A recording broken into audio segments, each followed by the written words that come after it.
Welcome to Trailblazers, Kevin. Thank you, Jasper. Good morning. Delighted to be here. Inaugural trip to India, 48 hours in.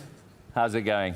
Amazing. I mean, I've never been to India. I've traveled the world over, but this has been a real eye-opener. Yeah. It's like a melting pot of many different cultures and experiences, and it's been fascinating to see. And are you feeling the energy? Are you feeling the youth? Are you feeling the future? I'm feeling the positivity, actually. I mean, it's really stark in contrast versus, an economy like the UK, for instance, at the moment. We're not quite in a recession, but nearly, all but. And then you look at this economy, and it's booming. And I think it's phenomenally exciting to see the growth and the positivity and the optimism that's coming through. Well, and it's interesting, isn't it, of course, because we can't consider the future without considering the context. So UK, so-called mature, bit older, zero growth. India, so-called immature, incredibly young, growing at a rate of knots, right? Okay, so there's the context. Kevin, you're at the helm of a business, the centerpiece of which is media, right? It dominates your P&L. Jamie Oliver, most watched chef on earth, most read chef on earth, all of that. But in terms of the future of media, it's changing fast, right? Tell us what you're seeing. Yeah, I mean, I think it's certainly for us as a business, media is multifaceted, and you can think about traditional media, TV, commissioning, production, airing, etc. But also social media, digital marketing, those sorts of things. The combination is what's key. I don't subscribe to the view that it's all about social media, traditional media is dead. I think you need a combination, and here's why. So for us particularly, it's about using media for the purpose of driving reach, reputation, awareness, revenue. It's about leveraging different social media platforms to be really relevant and show up with the right content for the right opportunity and the right customer, right audience, and blending those two things together. It's about e-commerce. It's about using the right technological capabilities to market in the right way, to sell in the right way, to be relevant to customers in the right way. So I think it's a real combination of things that actually work. And Kevin, on a practical level, because you're at the content creation end of media. Shagata, we'll come to you and Tata Comms in a minute. You're maybe more at the distribution end of it. How do you work with your partners and the broader media community, Kevin, to sort of forecast the future?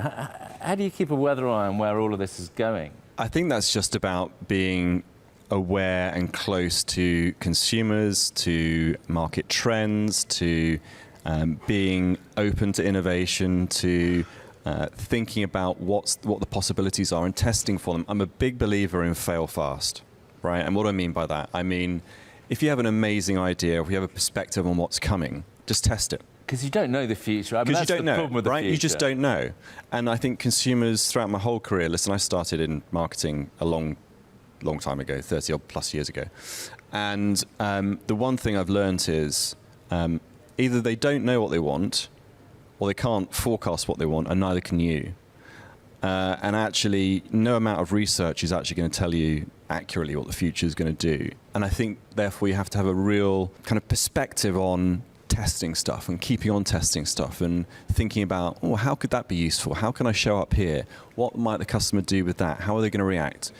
Testing is the best way of doing that. Well, it's interesting, isn't it? So there's a kind of handsome is as handsome does trumps the future. The future's not known. Yep. And the customer almost needs to be told the future on a kind of build and they will come principle. They often don't know. They don't know, but I think if you think about early adopters, they're a great group to test the future with. So people who are always ready, open to something new, something different way of doing something. Using that group to test for the future is always quite interesting, because you're going to get a bunch of customers who are much more conservative or reticent to do things or don't change very quickly. But the early adopters, I think, are always interesting because they are a litmus test for what will be in demand in the future. That's a very interesting way of looking at it. It's sort of linked to what Neelima says about inclusivity is about openness and those open people who are open to the future. But let's stay on these consumers, Kevin, because you can't help but feel we're drowning in a world of information, data, etc. How do you think about cutting through that to appeal to me, Jasper, this consumer, not some other consumer? I think it's a really good point, because I think over the last 5-10 years, most consumers, because of mobile phones, really have been bombarded with messages, with marketing, with just constant waves of communication and promotion by businesses. And I actually think the biggest trend over the next 10 years is going to be this thing around data and personalization. So make it relevant to me. Stop firing all this stuff at me that may not be relevant to me, and act in a way that's much more responsible, much more kind of relevant, much more personalized, by using data to understand Jasper and to understand what's right for you, what products, what services, how do we show up and be relevant for you and be useful for you. That requires data, it requires technology.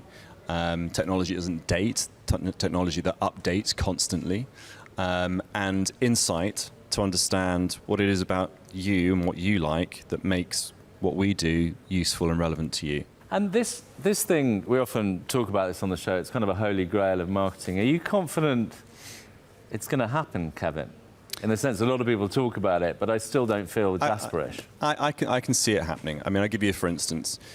Even 2 years ago, maybe, on Instagram, I wouldn't have bought anything as a consumer. Now, I'm being fed much more relevant products, services, whatever it might be, content. And I quite often buy things off Instagram. Instagram is a launch pad for brands now.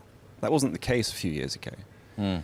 So there's something there in the data and in the content and in the personalization of that content, which makes it useful to me as a consumer. It's a shortcut, right? I can literally just look at the content, click it, buy it, done. And I think in that sense, it cuts through. It's happening. Yeah. It's happening. Okay, we're in the final furlong of our future race. I want to pick up where I left off with Neelima, which is around sustainability and giving back, right? The Jamie Oliver brand is very famous for campaigning, but we all know that you can ask governments, people to do this and that, but what are you doing as a brand to make that real, right? How do you eat what you cook in that sense? So we've always been a purpose-led business, which, what does that mean? I mean, we are trying to create a happier, healthier world through the joy of food. One of the routes that we do that through is our Ministry of Food Foundation. So when you think about, particularly in developed markets, and children in particular, they're not being educated in the right way as to what to eat, what to put in their bodies, the impact that has on the planet. And if you don't actually catch that issue at a young age, it's been proven that there is a economic impact, but also a health impact for sure on those children as they grow up and on those teenagers, adults that they become, of not educating them properly on food. Now, we've spent a lot of time over the last 24 plus years as a group trying to lobby government and to campaign and to get the changes that are required to make food and the food system healthier, fairer, more accessible. But we got to a point where we just decided that we needed to do something ourselves that wasn't going to get changed by another government coming in, and to take the responsibility ourselves to drive for a more sustainable outcome. So we've created a circular economy effectively in the business. And we've basically said, look, through our media business, our product business, our restaurant business, we will take 5% of those profits every year and plough them back into the Ministry of Food Foundation so that we can educate children at school on the benefits of food and how they cook and how they think about food and how they think about the environment. I think that's absolutely terrific. An inspiration, a great place to finish off, Kevin. And actually the message there is, for children, right, the future is now. Yeah, I think so. And, I have 3 teenage girls, and the way in which they think about brands and they think about what brands they buy from, engage with, they are utterly damning of any business that does not have sustainability at its core, authenticity at its core, and trying to do the right thing at its core. So I think it's a big wake-up call for many brands and businesses. When I was growing up, that wasn't the case. The Kellogg's of the world, whoever it might be, it's just, it was a different thing altogether in terms of marketing and products and services. That's changed. So these are our future customers. Kevin, will you promise us one thing? When you go back, tell your girls about India and bring them back here, please. Thank you so much for being on the show. Thank you very much, Jasper.